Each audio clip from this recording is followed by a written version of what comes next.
Yo, what's up guys? Welcome to my YouTube channel. And sa mga wala pang LMC Gcam, yan guys, download nyo lang sa may description box ko. Yan guys, open na natin. And install lang natin yan guys. Install natin. And wait lang natin.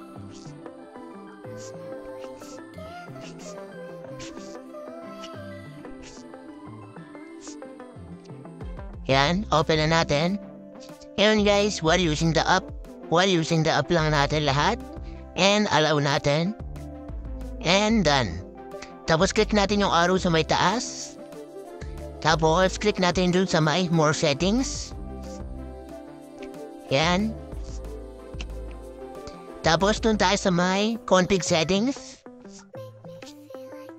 And click natin yung save settings. Dun sa may XML, yes lang natin.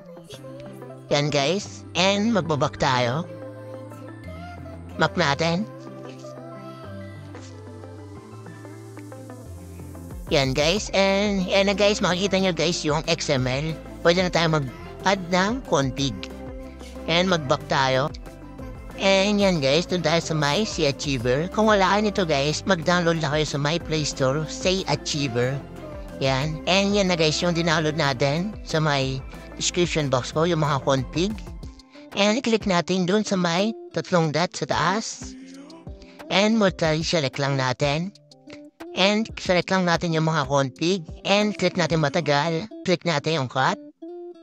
Tapos punta tayo sa may file ng LMC. Tapos paste lang natin. And okay na siya guys. Pwede na tayo mag-back. Baka na natin. Punta na tayo sa may LMC Gcam. Yan.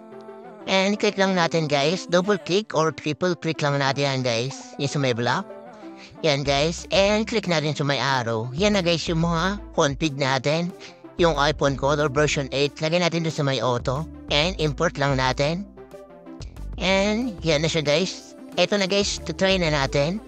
Yung review natin guys. Ito na siya guys. Click lang natin guys yung sa may block. Yan. And ito na guys. And pili lang tayo dito guys sa mga config natin. Yan, try natin tong auto. Import natin. Yan guys. And click natin guys. And palakayan natin guys. Yan.